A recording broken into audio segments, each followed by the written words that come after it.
Let's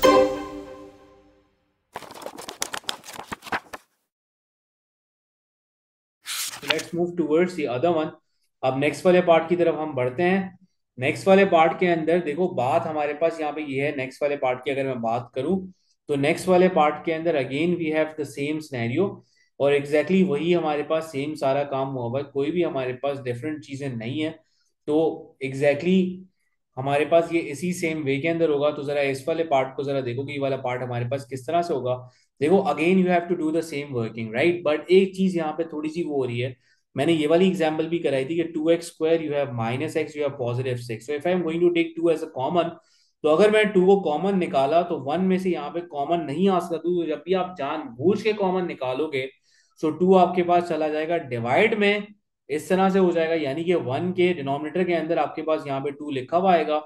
यानी कि अगर आपने 1 यहाँ पे लिखा, फॉर एग्जाम्पल आप यहाँ पे ये वाला स्टेप कर रहे हो, आपने यहाँ पे क्या लिखा था, 2 को आपने यहाँ पे कॉमन निकाला। जब आपने कॉमन निकाला तो देखो इसमें से कॉमन नहीं आ रहा था 2, सही है, इसमें से 2 कॉमन नहीं आ रहा। We can not see a 2 in this particular one right now. So अगर मैं जानबूझ के कॉमन लूंगा तो ये 2 यहाँ पे डिवाइड में आ जाएगा। ये स्टेप पहले करना है जब आपने देखा कि यहाँ पे x² अकेला नहीं है, और 6 को मैंने कुछ भी नहीं किया, मैंने सिर्फ इन दोनों में से ही निकाला। सही है। अच्छा, तो अब आगे बढ़ते हैं। अब now looking at this particular step, इसको जरा हमने देखा। तो हमने सबसे पहले ये किया कि यार इन दोनों नंबर्स को मैंने आपको बोला है थोड़ी देर के लिए भूल जाओ। Just you have these 3 words. और currently as I can see the number, अब कंप्लीट स्क्वायर की कहानी अब स्टार्ट होगी। पहले मैंने कॉमन लिया था, तो जब मैंने कॉमन ले लिया अब स्टार्ट होगी। तो अब मैंने देखा कि यार एक्स के साथ क्या लिखा हुआ है, 1/2। तो जो भी चीज एक्स के साथ लिखी हुई होती है उसे हम डिवाइड बाई 2 कराते हैं। जब उसे हम डिवाइड बाई 2 कराते हैं तो ये हो जाता है 1/2, और ये डिवाइड आगे लिखा हुआ है इसके, तो ये चेंज होकर मल्टीप्लाई होगा। और ये 2/1 लिखा हुआ है, अब ये हो जाएगा 1/2। So finally this is going to become 1/4। तो ये हो जाएगा 1/4 का स्क्वायर आपने कराया, एक बार पॉजिटिव में एक बार आपने नेगेटिव में, ये आपने करा दिया। और ये जो आपने दो चीजें यहाँ पे छोड़ी थी इनको भी जरा आप लगा दो, अब इनकी जरूरत हमें है। तो इनको हमने लगाना स्टार्ट किया, this going to become 2 right now. और ये भी हमारे पास इस तरह से अगर पुट हो जाएगा, ये हमारे पास +6 आ गया। So let's move forward because we can not further simplify this thing, इसको फर्दर सिंप्लीफाई नहीं कर सकते। तो ये एज इट इज हमारे पास हो जाएगा 1, और ये हो जाएगा, ये ए हो गया हमारा, ये बी हो गया। तो और यहाँ पे नेगेटिव का साइन है, मिडिल वाली टर्म के साथ नेगेटिव का साइन होगा, तो x-1/4 का होल स्क्वायर, देन -1/4 का स्क्वायर, और यहाँ पे +6। देन आगे इसको फर्दर वो करते हैं, so this will become x-1/4 का होल स्क्वायर, सो -1/16। और ये इस तरह से हो गया। देन आप इसको मल्टीप्लाई कराओगे, सो वंस यू मल्टीप्लाई, आप यहाँ पे जब मल्टीप्लाई कराओगे x-1/4 का whole square, so this going to become 1/16 multiply by 2। जब 2 से मल्टीप्लाई होगा सो 2 वन टाइम, और ये हो जाएगा हमारे पास 8। This will become +6। सो अच्छा, ये ब्रैकेट अब मैं हटा दूं बिकॉज 2 से तो मल्टीप्लाई करा दिया है। सो ये हो जाएगा 2x-1/4 का होल स्क्वायर -1/8 +6। तो ये आपके पास, अब आप यहाँ पे एलसीएम लेना चाहो, एलसीएम पेपर 1 का है तो एलसीएम ले लो, अगर आपके पास पेपर 2 का है तो आप यहाँ पे डायरेक्टली कैलकुलेटर यूज करते हुए इसको सॉल्व करते हुए इस प्रोसेस को आप यहाँ पे कंप्लीट कर सकते हो पूरे वे के अंदर। तो आपको यहाँ पे मसला नहीं होगा फॉर दिस पर्टिकुलर स्टेप। तो ये सिंपल से वे के अंदर ये वाला स्टेप भी आपके पास कंप्लीट हो जाएगा यहाँ पे, और इसको पूरा सॉल्व करोगे, so this going to become -1 divide by 8। So you have 48 right now, so 2x-1/4 का होल स्क्वायर। सो ओवरऑल जो आपके पास यहाँ पे जो वैल्यू आएगी इसके बाद, that value is going to become 2x-1/4 का whole square, and then you have a +47/8। ये -1 था, ये पॉजिटिव था, दोनों के दरमियान सब्ट्रैक्शन हुआ, तो आपके पास ये आ गया +47/8, ये वाली वैल्यू आ गई। तो इस तरह से अगर आपने इसको कर लिया, आप नेक्स्ट वाले पार्ट में आपको बोला ये गया है कि आप उसकी लीस्ट वैल्यू बताओ 2x² की, and the value of x four. So आपने देखा कि यार अगर मैं यहाँ पे लिखूं ax-h का होल स्क्वायर प्लस के, तो देखो कभी भी याद रखो कि लीस्ट वैल्यू जो होती है ना कर्व की, या कभी भी इसकी लीस्ट वैल्यू की बात करें, so that means we are going towards the value of K. So least value जो है वो इसकी बात हो रही होती है, वो के की बात कर रहा होता है कि के की वैल्यू क्या आ रही है। तो currently I can see the value of के इज 47/8, और उसी के रेलेवेंट जो हमारे पास एक्स की वैल्यू आ रही है, दैट वैल्यू इज +1/4। वाई +1/4? इसके साथ भी नेगेटिव, इसके साथ भी नेगेटिव, तो ये पॉजिटिव 1/4 हो जाएगा हमारे पास।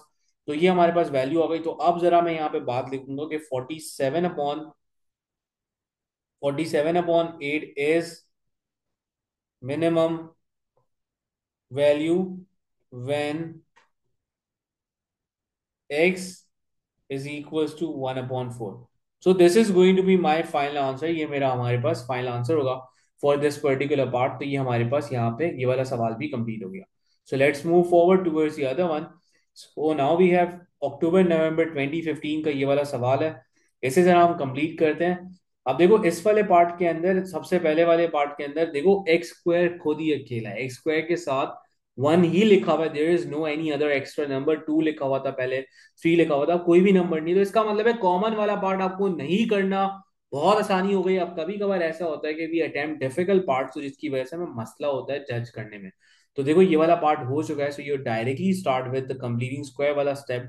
तो आप उससे ही स्टार्ट करो। अब जैसे ही आप कंप्लीटिंग स्क्वायर वाले स्टेप से स्टार्ट करोगे, तो आपने यहाँ पे सबसे पहले ये काम करना है कि आपने यहाँ पे लिखा एक्स स्क्वायर। सही है, सबसे पहली बात। देन प्लस 6x लिखा, एक्स के साथ 6 लिखा हुआ था तो 6 डिवाइड बाय 2 हुआ। एक बार पॉजिटिव, एक बार वही चीज आपने माइनस के साथ +4 ये आपने किया। देन आपने देखा सिंप्लीफिकेशन यहाँ पे हो सकती है, सो आपने सिंप्लीफिकेशन करा दी। जब आपने सिंप्लीफिकेशन करा दी तो ये रहा। अब यहाँ पे हमारे पास क्या है, स्टार्टिंग वाली ये टर्म्स है हमारे पास, because there is a positive sign with the middle term. So इसे हम बंद करेंगे, x+3 का whole square, this going to become -9 +4। और फाइनली ये हो जाएगा x+3 का होल स्क्वायर और ये -5 हो जाएगा। सो इस फॉर्म में अरेंज करने के आपको कितने मार्क्स मिले? करंटली आपको 2 मार्क्स मिल रहे हैं फॉर दिस पर्टिकुलर टाइप, और आपको यहाँ पे 2 मार्क्स इस वाले पर्टिकुलर पार्ट के मिल गए। ठीक है, अब यहाँ पे ये वाला सवाल तो कंप्लीट हो गया है। सो let's move forward towards the other one. अब इसी का आपको क्या बनाना है, इसी का आपको स्केच बनाने के लिए बोला है। अब इसी का अगर स्केच बनाने के लिए बोला है तो मैं जरा यहाँ पे लिखता हूँ y is equal to A X minus H का होल स्क्वायर पॉजिटिव के। तो यहाँ पे हमने लिखा y, इस तरह से लिखा, ए की जगह पे there is no number, that means हमारे पास 1 लिखा हो। तो सबसे पहले मैं इंफॉर्मेशन सारी की सारी लिख देता हूँ कि हमारे पास क्या क्या इंफॉर्मेशन है जो हमें रिक्वायर्ड है, उसके बाद फिर हम आगे बढ़ेंगे। So the first thing which I need right now is the nature. So the nature की वैल्यू ए है विच इज पॉजिटिव। पॉजिटिव होगा तो ये मिनिमम होगा और ये बनेगा स्माइली फेस, वो मैंने बना दिया।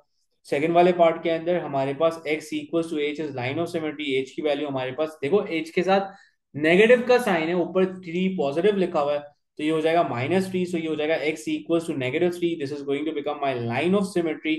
थर्ड वाले के अंदर टर्निंग पॉइंट, एच की वैल्यू -3 आई, के की वैल्यू -5 आई, तो ये होगा -3 -5। चौथे वाले पार्ट के अंदर हमने बोला y इंटरसेप्ट कांस्टेंट क्या है हमारा, इस इक्वेशन में डायरेक्टली कांस्टेंट आ रहा है 4, तो हमने यहाँ पे लिखा कि c की वैल्यू 4 हो गई। फिफ्थ वाले पार्ट के अंदर एक्स इंटरसेप्ट, तो हमने लिखा x² + 6x, ये हमने लिखा। देन +4 ये हमने लिखा। And this is going to become equals to 0, तो हमने एक्स इंटरसेप्ट की वैल्यू निकाली बाय यूजिंग द कैलकुलेटर्स। तो हमने कैलकुलेटर यूज किया, ए की वैल्यू हमने 1 लिखी, बी की वैल्यू 6 लिखी, सी की वैल्यू 4 लिखी। ए की वैल्यू 1, बी की वैल्यू 6, सी की वैल्यू हमारे पास 4, ये हमने वैल्यूज लिख दी। So the x intercept which I am going to get right now, पहला वाला हमारे पास आ रहा है -0.764। The other one which I'm going to get right now is again negative, ये आ रहा है -5.24। ये हमारे पास दो एक्स इंटरसेप्ट आ गए। तो जब ये सारी इंफॉर्मेशन आ गई, अब जरा मैं स्केच बनाऊंगा। सबसे पहला काम वही करना है कि मैंने यहाँ पे बनाई y एक्सिस और उसके बाद मैंने यहाँ पे बनाई x एक्सिस। तो मैं यहाँ पे मार्क कर दूंगा कि this is the x axis और ये हमारे पास y एक्सिस है, ये मैंने मार्क कर दी। अब देखो मैं पॉइंट्स को दूंगा कि हमारे पास क्या आ रहा है, -3 -5, तो ये हमारा स्टेशनरी पॉइंट आ रहा है। स्टेशनरी पॉइंट -3 और -5 का मतलब है कि एक्स एक्सिस भी नेगेटिव में हो, ये भी नेगेटिव, तो इसका मतलब है कि हमारा समवेयर स्टेशनरी पॉइंट यहाँ पे है। अब जब स्टेशनरी पॉइंट को यहाँ पे आप हाईलाइट कर दोगे ना, इससे आपको बहुत आसानी हो जाएगी। अब जब ये आपने हाईलाइट कर दिया तो इससे आपको बहुत आसानी हो गई, और इस तरह से अगर आपने यहाँ पे इसका स्केच बना लिया, so that's how you are going to draw the sketch. आपने यहाँ पे पूरा स्केच इसका बनाया और ये हो गया आपके पास ये वाली वैल्यू, ये वाली value, this going to become -5.24, this going to become -0.764, and the turning point is -3, -5। और y इंटरसेप्ट की वैल्यू जो होगी वो आपके पास, वो आपके पास आ रही है y इंटरसेप्ट की वैल्यू 4। तो इस तरह से अगर आपने यहाँ पे स्केच बना लिया कंप्लीट, तो ये आपके 2011 से लेकर 2015 के पास पेपर सॉल्व हो गए हैं, but these pass papers are for एडमेस। तो आपको सिर्फ स्केच वाली बात पे ध्यान दो, डोमेन जो भी लिखा हुआ है उस वाली बात पे नहीं ध्यान दो, because in add maths we do take consideration of domain, because वहाँ पे पढ़ाया जाता है, हमारे सिलेबस में नहीं है, हमारे सिलेबस में सिर्फ स्केचिंग है। तो मैंने आपको यहाँ पे आसान से आसान, डिफिकल्ट से डिफिकल्ट स्केचिंग करा दी है 2011 से लेकर 2015 तक की।